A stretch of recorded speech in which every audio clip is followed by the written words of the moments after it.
With Pokémon Crystal turning 25 years old this year, I wanted to commemorate that with an homage to this somewhat forgotten Pokémon game that is incredibly unique. So, to celebrate 25 years of this game, I wanted to do a challenge, one that I've done on my own a few years ago. I can only use Pokémon that cannot evolve. It does beg the question of how possible this challenge is, so let's see, because I can't even use any of the normal starters. I have modified this game so that I cannot have a Totodile, Chikorita, or Cyndaquil.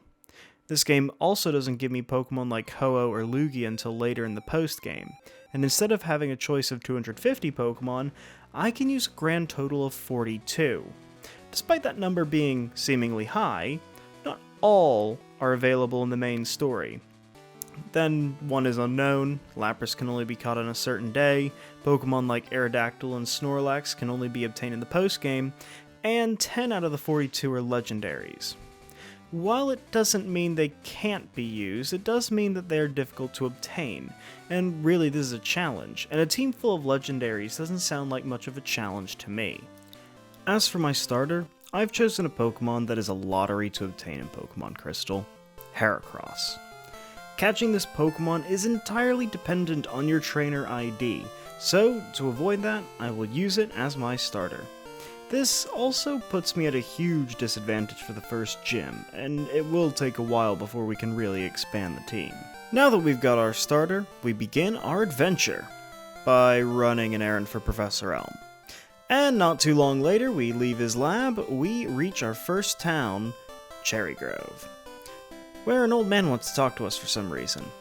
Then we continue on up to see Mr. Pokemon, but hey, Professor Oak's here too, and he wants to give me a Pokedex. We get some weird egg, leave, and get a call beckoning us back to Professor Elm's lab. Then on our way back, some random challenges us. He was pretty easy to beat. And then we finish off talking to Elm and finally head out on our journey. And so, our journey begins, beating my namesake, and heading onwards to Violet City. But the Violet gym leader uses flying types, and we have a Heracross. So, to do some extra training, I head to Sprout Tower.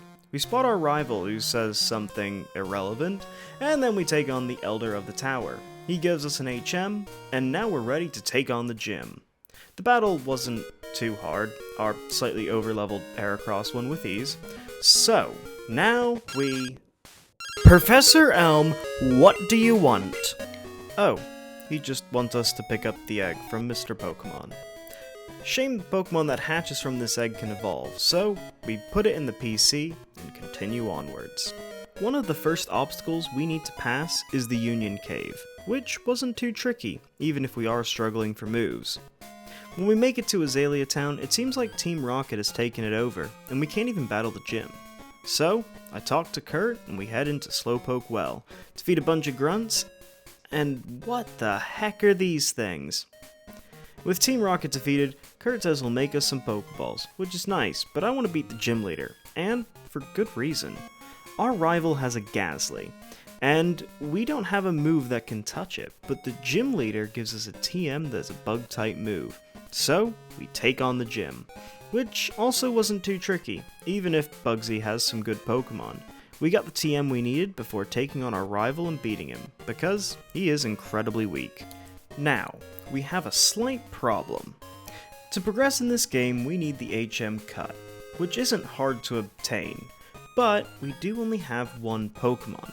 This means Heracross will now have cut until we find a move deleter, which, luckily, is in this game, in Blackthorn City. But we can finally catch a new team member thanks to the move Headbutt. And a little while later, we catch Apom. Then we make our way to Goldenrod City. The first thing we did in Goldenrod City was actually get a radio card. Well, before heading to the gym. This would be the first tricky gym battle of the game. Whitney's Miltank was tanky, and has the move Rollout, which gets stronger every turn. Being in set mode also means I can't switch into Apom and use Sand Attack in hopes that Miltank misses. So, I came up with a new strategy of starting with Apom, using Sand Attack before switching into Heracross to take out the Miltank and get our third gym badge. After taking on the gym, I decided to take part in the bug catching contest, where not only did I catch a pincer, but ended up winning the whole contest itself.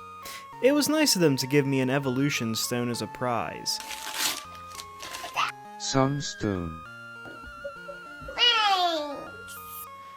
Carrying on with our adventure, we came across what is both a roadblock and an important Pokemon for us to catch. Sudowoodo is a very important Pokemon in this challenge, and will be a huge asset to us going forward. It put up a fight, but we now have our 4th team member.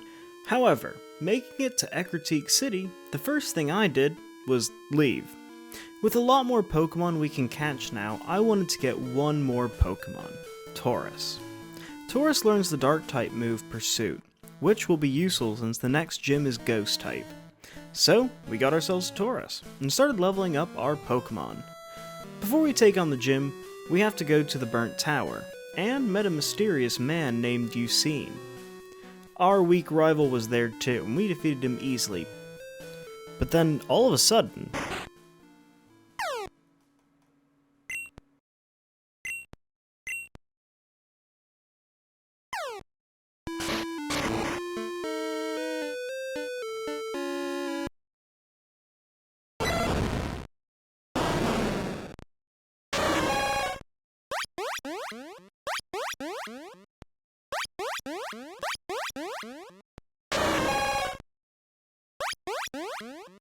After that mystical encounter, I wanted to make sure that we took on the Kimono Girls.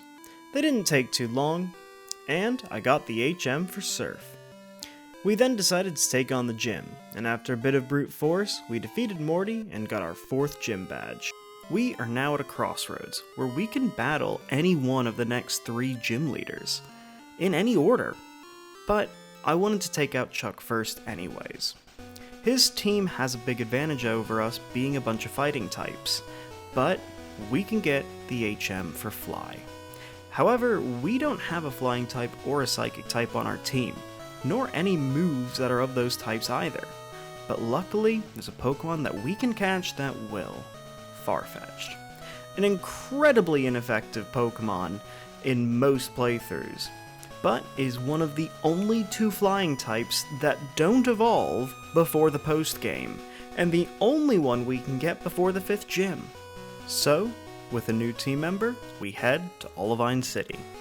The first thing we do is ignore our rival, and pick up the HM for Strength. Our rival did mention something about the lighthouse, so I figured I should head there and also level up our team a little bit. When we get to the top, we find a sick Pokemon, and the city's gym leader, Jasmine, who's caring for the Pokemon. So we can't battle her until the Pokemon is better.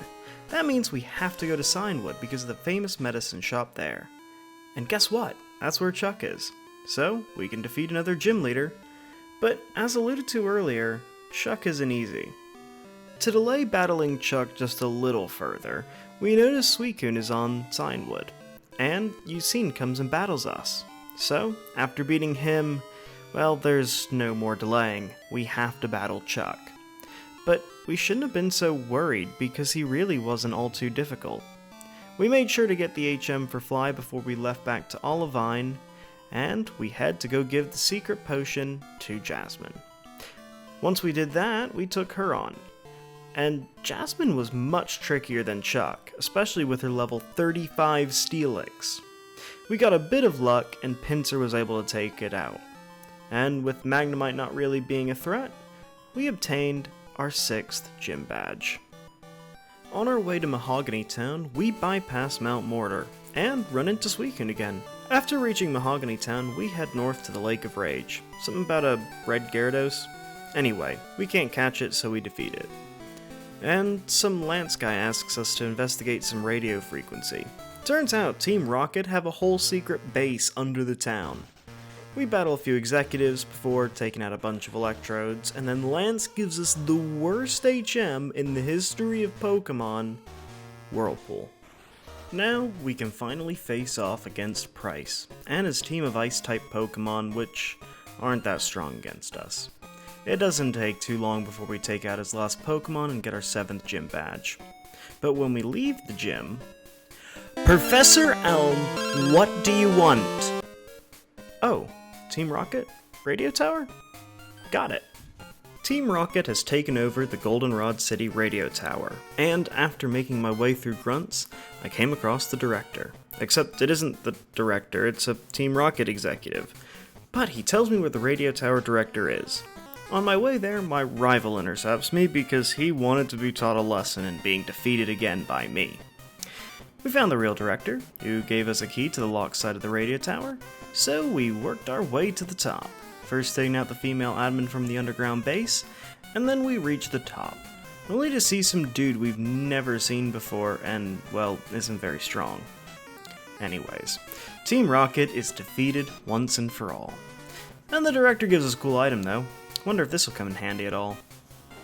I am excited because we are able to add 2 new team members that are going to be very important. One of which is in the ice path, but we also pick up the HM for waterfall on the way. With the 8th gym leader having a ton of dragons, having an ice type Pokemon is going to be important, but there aren't many options. Sneasel and Delibird. Both are hard to catch and both are deeply flawed. However, there really is only one option, and that's Sneasel. Despite there not being a physical special split in this game, having an ice type will still be just incredibly useful. However, when we make it to Blackthorn City, the first thing I do is leave. To go and catch another team member, Skarmory. The Steel Bird is a big upgrade on Farfetch'd, and is decently strong. With our Pokemon trained up, we take on Claire. Claire is a challenge, so the first thing I do is get the TM for Ice Punch and teach it to Sneasel. That covers most of Claire's team, but not her Kingdra, which only really has one weakness, which is Dragon-type moves. But we just gotta take her on, so we battle her. We took out our first Dragonair relatively easily, and the same thing with the second, but then came out Kingdra. Sneasel managed to get 2 attacks before fainting, but then Pinsir came in with its high attack stats. But Kingdra healed, and took out Pinsir a few attacks later. Heracross was next, and finally defeated Kingdra before we took out the last Dragonair and won the battle. But then Claire won't accept defeat and gives us another challenge in the Dragon's Den. So while we do need to go to the Dragon's Den, we also need to use the move Whirlpool, and none of my Pokemon can learn that move. We have a few options that we could go out and catch, Pokemon like Mantine, Lapras, and Corsola. I figured the easiest to get was Corsola, so that's what I did. And we head to our trial in the Dragon's Den. We pass it, Claire has a tantrum, and we're on our... Professor Elm, what do you want? Oh, a gift for me? Yeah, sure, on my way. Professor Elm gives us the Master Ball, which is pretty cool. But we leave with a dilemma. You know that Corsola we caught earlier? Well, it can't learn Waterfall, and we need that to get to the Pokemon League. But there is one Pokemon that doesn't evolve that can learn it, and it's been staring us in the face the whole game. Suicune. Yes, I said I wouldn't use a team of legendaries, not that I would use a convenient one that happens to be the box Pokemon for the game. So, after heading to Ecruteak, we take on some Sages and enter the Tin Tower.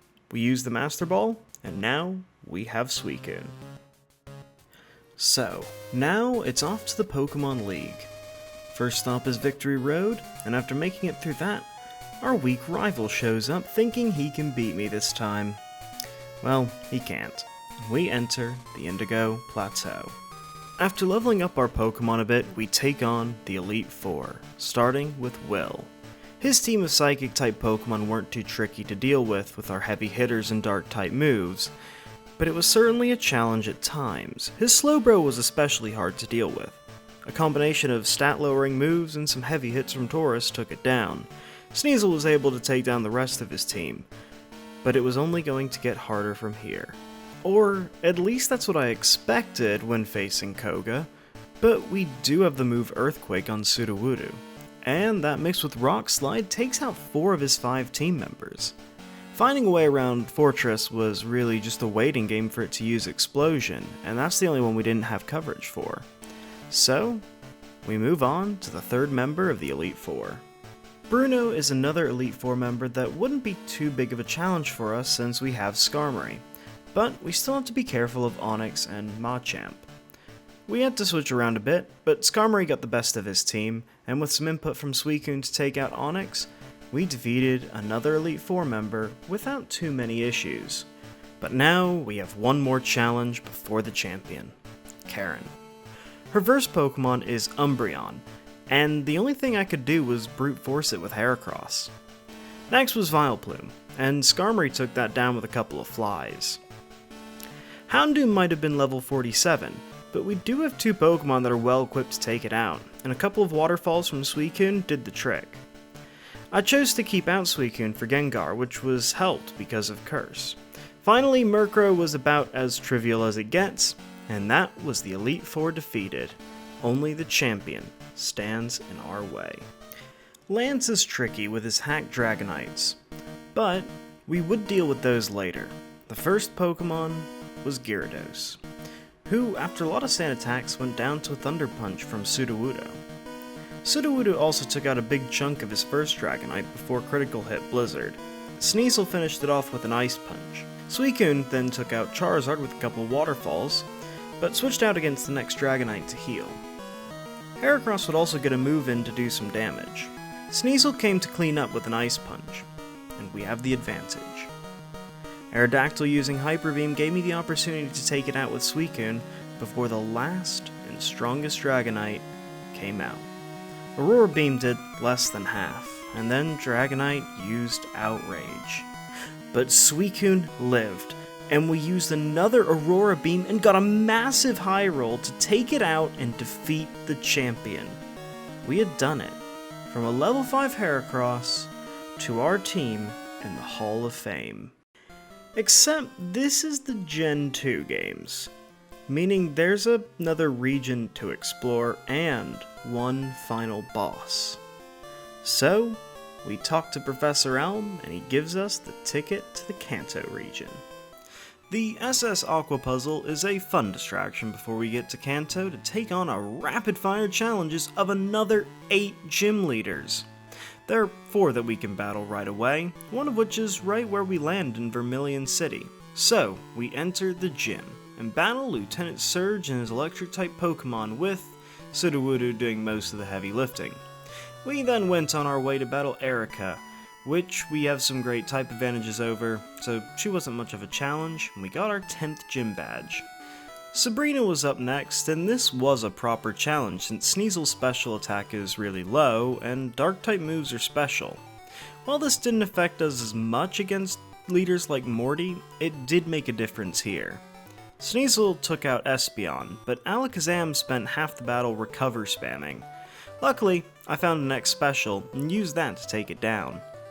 Lastly was Mr. Mime, who would down a lot easier. So, after beating a gym leader like Sabrina, we were full of confidence. Then, we went north to Cerulean City, where the gym leader was nowhere to be seen. So, we made our way to the power plant, where apparently a part is missing. We recover the part, bring it back, and go find the gym leader on Lover's Lane. I don't think she likes us very much. We didn't have any type advantages against her either, so we just brute forced it with Heracross and Tauros. Being the hero of Kanto by recovering a single power plant part, we get the Pokeflute radio card upgrade to help us get past the sleeping Snorlaxes. Snorlax would be a great Pokemon to have on our team, but I didn't have any Pokeballs at the time, and I didn't want to get rid of any of our Pokemon for the rest of the game. I like our team. We then went to Fuchsia City to take on Janine and the Poison-type gym leader. It didn't take too long to beat her with a combination of Sudowoodo and Skarmory, who were both very strong against her team. We then went back to Vermilion City to enter the Diglett Cave and make our way to Pewter City, where Suicune swept through Brock's team of rock types. We then went south, passed through what definitely isn't Viridian Forest before making our way to Pallet Town and saying hi to Professor Oak. We learned about Cinnabar Island exploding and talking to Blue, who turns out to be the new 8th gym leader. But before facing him, we have to find and beat Blaine. Turns out, he's on the Seafoam Islands, and another Suicune sweep later, we have our 15th gym badge. All that's left is flying back to Viridian City and taking on Blue, who was a much bigger challenge than any trainer up to this point. Starting out with a level 56 Pidgeot set the tone, where we would then just take out Executor, get lucky against his Arcanine, and one-shot Rhydon. Then came Alakazam, which I was not looking forward to. I hadn't gotten any more X specials, and this Alakazam was much higher level than Sabrina's. After what seemed like an eternity, we took it down. But finally, it was Gyarados. Heracross got a big critical hit in before I assumed we go down, but I healed up, and Gyarados used Hyper Beam, and we lived. We got one free hit, and take down Blue, getting our 16th and final gym badge. Once we leave the gym, we head back to Pallet Town to talk to Professor Oak, who tells us about Silver Cave and letting us go there. And now we go to this place that's been locked the whole game to take on the final challenge. But first, a lot of grinding needs to happen. And I mean a lot.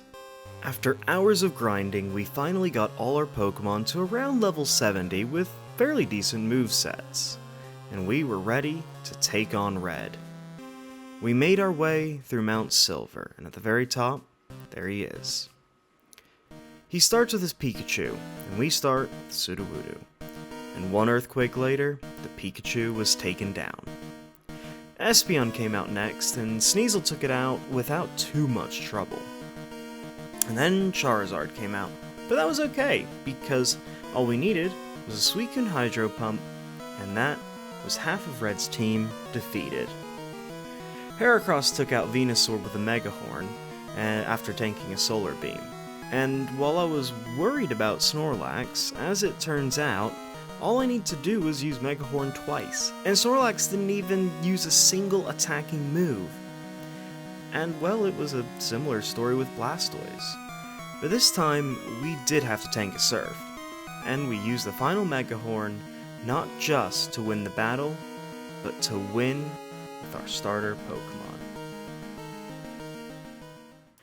I asked at the beginning of this challenge whether it would be possible, and it was. It was possible in this generation. Many of the Pokemon I used either got evolutions or pre-evolutions in later generations. This challenge appreciates a different era of Pokemon, but an era that set the stage for future games that we know and love. And the game itself was highly influential in the Gen 2 remakes, with some of the changes in Gold and Silver compared to Crystal. First and foremost, I enjoyed playing the game, but I also enjoyed the team, the strategies, and using Pokemon that you don't generally use in playthroughs. And with that, thank you for watching, and take care. Goodbye.